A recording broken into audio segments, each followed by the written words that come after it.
জীবনের সবচেয়ে বড় একটা রিস্ক নিয়ে ওই বিএনপি লোকজনের কথায় উনি বাংলাদেশে গেলেন এবং বাংলাদেশে গিয়ে জাস্ট জাহান্নামের মধ্যে পড়ে টের পেলেন যে লোকগুলো ওনাকে বাংলাদেশে নিয়েছে এরা শুধু দিনের বেলায় নিজেদেরকে বিএনপি, কিন্তু তাদের অন্য একটা পরিচয় আছে, এরা সবাই আওয়ামী লীগের বেতনভুক্ত কর্মচারী।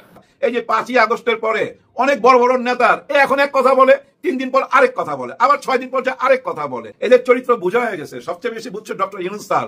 বলছিল না যে আমার সামনে আসলে এক কথা বলে, বাইরে যায় আরেক কথা বলে। এদের চরিত্র এরকমই। জোহরের নামাজের পরে দেখতে পাবেন খেলাটা কিরকম জমেছে। এই খেলাটা আজকে দেখিয়ে দিবে হাত পাখার নামে জামাত আমির সহ সবাই কিন্তু সেখানে যাচ্ছে। শেষ বয়সে এসে ডক্টর মোহাম্মদ ইউনূসের সম্ভবত যে বিশাল অন্যতম একটি টার্গেট ছিল, স্বপ্ন ছিল, সেটি সফল হচ্ছে না, হওয়ার কথাও নয়।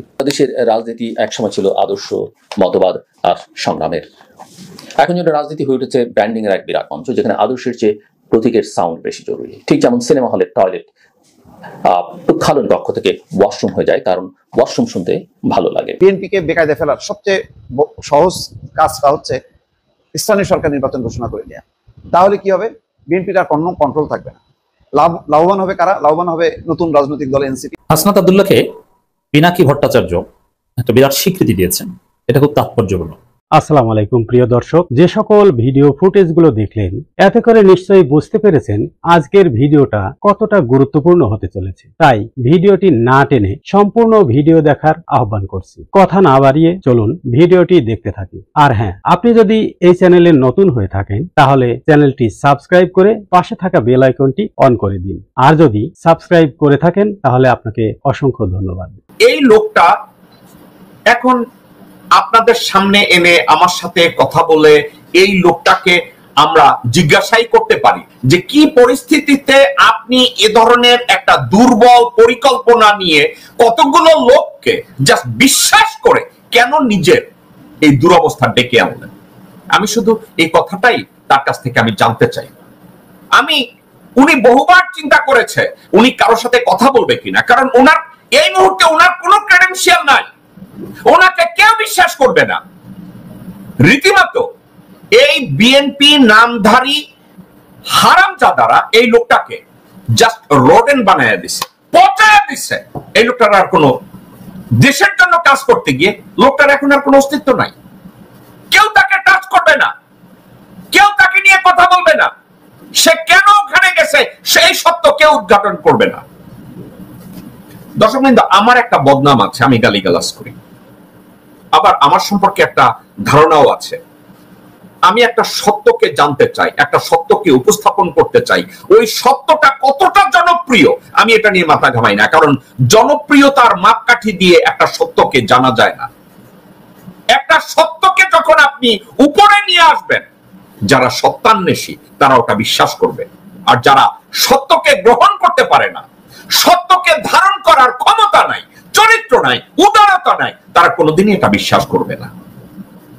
এই ভদ্রলোক আমার সাথে গত 6 মাস উনি এই কথা বলে ওই কথা বলে। আমি চিন্তা করেছি এই লোকের তো কোনো ক্রেডেনশিয়াল নাই, এই লোকের তো কোনো অস্তিত্ব নাই। এই লোকটাকে একবার অপমান করা হয়েছে, আমি কেন তাকে দ্বিতীয়বার অপমান করব? আমার দরকার নাই। আমি চিন্তা করেছি, আলাপ আলোচনা করেছি, পরে আমি বললাম, do you know what? Every single human being has their innate right to represent himself to prove their innocence. আমি তার সেকেন্ড চান্সের কথা বলি না, কারণ উনি কোনো ভুল করেন নাই। উনি চেষ্টা করেছেন বাংলাদেশকে সাহায্য করতে। উনি বাংলাদেশের ঘাড়ে ফ্রাঙ্কেনস্টাইন হতে চান নাই। উনি বাংলাদেশকে উপকার করতে চেয়েছেন, উনি বিএনপিকে উপকার করতে চেয়েছেন। উনি জাস্ট ভুল করেছেন কতগুলো মানুষরূপী হায়না যারা নিজেদেরকে মানুষ বলে, রাজনৈতিক নেতা বলে, যাদেরকে আপনারা বাংলাদেশে বিএনপি নেতা হিসাবে জানেন। এরা যে গু পচে যে পোকা বের হয়, যেটাকে ইংরেজিতে বলে ম্যাগট, এরা যে ম্যাগট, এটা জানা বাংলাদেশের প্রতিটি মানুষের অত্যন্ত জরুরি। এদের সম্পর্কে জানা, এরা আসলে গু। Love justice. পকেট ম্যাচ ধরা পড়লে কি হয় দেখেন না? আগে কিল গুতা, তারপরে থানা পুলিশ। মাইকটা কি দেয়? ওইটাই তো মব জাস্টিস। আর মব জাস্টিস তো এমন হয়ে গেছিল আমাদের দেশে, রাস্তা থেকে দাবি কইরা ফাঁসি পর্যন্ত দিয়ে দিছে। হ্যাঁ, এই শাহবাগে দাবি করছিল না কাদের মোল্লা সাহেবের জন্য ফাঁসি চাই, তার রায় দিছে একরকম আদালত, কিন্তু তারা ফাঁসি চাইলো, নিয়ে ফাঁসিতে ঝুলাই দিল। এটাই তো মব জাস্টিস, ওইখান থেকেই তো আসছে ভাই। অতীতে অনেক দেখছি, আগামী তো অনেক দেখতে পাবেন। আসলে মব জাস্টিসটা হয় কেন জানেন? এই আইন কানুনের দুর্বলতার কারণে। অনেকে মনে করে এই যে চোর ধইরা পিটায় কেন, মনে করে যে এদের দিলে ছাইরা দিবে ঘুষ টুস খায়া, বা ওই যে পাচানি কেস যাবে আদালতে, জামিন হয়ে যাবে। তার মানে কি, জামিনের আগে দিয়ালো ইচ্ছা মতো, মানে ইচ্ছা মতো কিল ঘুষা দিয়া তারপরে ছাইরা দেয়। বিচারের দুর্বলতার কারণে। বিচার যদি সঠিক হইতো ভাই, কেউ কারো গায়ে হাত তুলতো না। যাই হোক, আমার সাবজেক্ট এটা না, সাবজেক্ট অন্য জায়গায়। আগামীকাল 28 তারিখ, 28শে জুন, চরমনাই পীর সাহেবের ডাক দিছে সবাইকে। ভাই অনেকে আসবে। আজকে পার্কে থেকে হেঁটে আসার সময়, পার্কে হাঁটতে গেছিলাম, হেঁটে ফেরার সময় একদল যুবক রাস্তায় দেখা। আমি তো ইউটিউবিং করি, হয়তো দুই একজন চিনে আমাকে। ওই ভিড়ের মধ্যে, একদল যুবকের ভিড়ের মধ্যে দুজন আমাকে চিনছে। যাই হোক, সালাম দিল, হাত মিলাইলাম, ওদের সঙ্গে ছবি তুললাম। তো ওরা আমাকে জিজ্ঞেস করতেছিল যে মেইন রোড কোন দিকে। তখন আমি বুঝলাম যে তারা এই এলাকার না। তাই বললাম যে ঠিক আছে, আমার সাথে চলো, মেইন রোড দেখাই দেবো, কারণ মেইন রোডের কাছেই আমার বাড়ি। তো পথে হাঁটতে হাঁটতে আমি জিজ্ঞেস করলাম, আপনারা তো এই এলাকার না, ওই থেকে আসছেন? তখন তারা বলতেছিল আমরা এক একজন এক এক জেলা থেকে আসছি, কিন্তু তাদের বন্ধুত্ব আছে ওই মোবাইলের মাধ্যমে, ফেসবুকের মাধ্যমে বন্ধুত্ব। তাই বললাম কি উদ্দেশ্যে আসা? তখন আমাকে বলতেছে চরমনাই পীর সাহেবের ডাকে আসছি ঢাকাতে। হ্যাঁ, অনেকে ঢাকা রাস্তাঘাট চিনে না, ওই মেইন রোড চিনতেছিল না। তো বললাম যে আপনারা কোথায় উঠছেন? সবাই একটা হোটেলে উঠলো, হোটেলের নাম বললো। যাই হোক, একটা টাইমে বিদায় নিলাম, আর মনে মনে ভাবলাম আগামীকাল যা হতে যাচ্ছে, মাথা নষ্ট হয়ে যাবে। তো অনেকের মাথা নষ্ট হয়ে যাবে, কারণ চরমনাই পীর সাহেবের সাথে আছে জামাতে ইসলামও কালকে থাকবে। কিন্তু কালকে যে শোডাউনটা হবে ভাই, অনেকের মাথা ব্রেন নষ্ট হয়ে যাবে। অনেকে মনে করে তারা অনেক বড় দল, কিন্তু কালকে আপনারা বুঝতে পারবেন যে দল কোনটা বড়। আমার তো মনে হয় রেকর্ড হবে, রেকর্ড। মানুষ আর মানুষ থাকবে রাস্তায়, হাত পাখা নিয়ে, হাত পাখা, সবাই হাতে হাত পাখা থাকবে। বিরাট আয়োজন তো ভাই। ওইখানে ডাক্তারের ব্যবস্থা আছে, ভ্রাম্যমাণ হাসপাতালের ব্যবস্থা আছে, পানির ব্যবস্থা রাখছে, সবকিছুর ব্যবস্থা আছে। কারণ কত মানুষ হবে কেউ তো বুঝতেছে না। কালকে আমরা বুঝতে পারবো চরমনাই পীর সাহেবের সাথে জামাত ইসলামের ঐক্যটা কতখানি শক্তিশালী। কালকে শোডাউনে আমরা বুঝতে পারবো, এবং কালকে অনেক দল বুঝতে পারবে যারা নিজেদেরকে বড় দল মনে করে, সর্বশ্রেষ্ঠ মনে করে, যারা ক্ষমতায় যাওয়ার জন্য আধা পাগল হয়ে গেছে। আধা পাগল না তো, ফুল পাগল হয়ে গেছে ভাই, ফুল ম্যাড হয়ে গেছে ক্ষমতায় যাওয়ার জন্য। মনে হইতেছে যে ক্ষমতা তাদের হাতেই চলে যাবে, সবাই তাদেরকে ভোট দিবে। এরকম ভাববার কোনো কারণ নাই। দেশ চেঞ্জ হইতেছে, মানুষের মন চেঞ্জ হইতেছে, মানুষ বদলে গেছে। আগামীকালই সবাই বুঝে ফেলবে ইসলামিক দলগুলা একটি ভোটের বাক্সে আসতেছে কিনা। আসবে ভাই, অবশ্যই আসবে। এই দেশকে বাঁচাইবার জন্য আর কোনো রাস্তা নাই, আমার সেন্স, আমার ব্যক্তিগত ধারণা। কারণ গত 54 বছর তো দেখছি ভাই, অনেকে ক্ষমতায় দেখছি। এখন নতুন কাউকে দেখতে চায়, দেশের মানুষ চায় ভাই, আমি না ভাই, দেশের মানুষ নতুন কাউকে ক্ষমতায় দেখতে চায়। আজকে আলেম ওলামারা একটা চমক দেখাবে বাংলাদেশে। চমকটা দেখার জন্য আপনারা একেবারে চোখ কান খুলে একেবারে টেলিভিশনের পর্দায় জোহরের পর থেকে বসে যাবেন, বুঝতে পারবেন বাংলাদেশে কত মানুষ আছে আর কত মানুষ দাড়ি টুপিওয়ালা মানুষদেরকে পছন্দ করে। এতদিন পর্যন্ত আমরা যারা আধুনিক মনা, আধুনিক শিক্ষিত, আমরা ভাবতাম যে আলেম ওলামা আর হুজুরদের দৌড় মসজিদ পর্যন্ত। আজকে দেখতে পাবেন যে আজকে যে হুজুরদের দৌড় একেবারে পার্লামেন্টের শীর্ষ চেহার পর্যন্ত যাবে, এটার একটা নমুনা মাত্র আজকে দেখতে পাবেন। এইরকম নমুনা দেখা মাত্র শুরু আজকের থেকে, এটা কিন্তু শেষ না। এটা হাত পাকা দিয়ে শুরু করেছে। জামাতের আমির সেখানেও যাবে, এবং এখানে বাংলাদেশে অন্য কোনো দল চান্স পাবে না, শুধু আলেম ওলামা এবং ইসলামী দলগুলাই চান্স পাবে, এবং তারা এখানে বক্তব্য দিবে। মানুষ নয়, আমি শুনতেছি মৌমাছির মতন মানুষ নাকি ঢাকামুখী এখন চতুর্দিক থেকে, বরিশাল থেকে লঞ্চগুলা বরে বরে আসতেছে।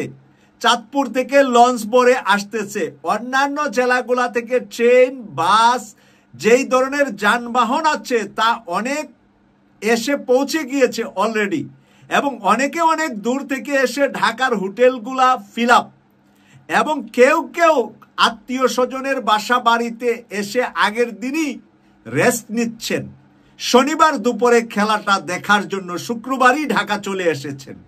তাই আলেমুল আমাদের কি শক্তি আর কি সামর্থ্য আছে, এই খেলাটা আজকে শনিবার দেখা শুরু করবেন, এবং এখানে বাংলাদেশের চমক লাগানো আলেম উলামারা বক্তব্য দিবেন। অনেকের নাম আমরা এতক্ষণ পর্যন্ত অ্যাডভাইসে পাচ্ছি না, কিন্তু আমরা যা শুনতেছি যে বাংলাদেশের এমন কোনো পক্ষের আলেম বাকি থাকবে না, এমন কোনো ইসলামী দল বাকি থাকবে না, এমন কোনো ইসলামী মনা কোনো গ্রুপ বাকি থাকবে না যারা আজকের এই সমাবেশে যোগদান করবে না। কারণ আজকের এই সমাবেশটা হবে তাদের একটা ঐক্যের উদ্বোধনী অনুষ্ঠান। তারা যে ঐক্যে পৌঁছতেছেন, আগামী নির্বাচনে যে বাক্স একটা হবে বারবার বলতেছে, চরমুনাই বলতেছে বাক্স একটা হবে, জামাত বলতেছে বাক্স একটা হবে, হেফাজত বলতেছে বাক্স একটা হবে, মামুনুল হক বলতেছে বাক্স একটা হবে, বাক্স যে সত্যি সত্যি একটা হবে সেই ভাষণটাও আজকেই হয়তোবা আপনারা পেয়ে যাবেন।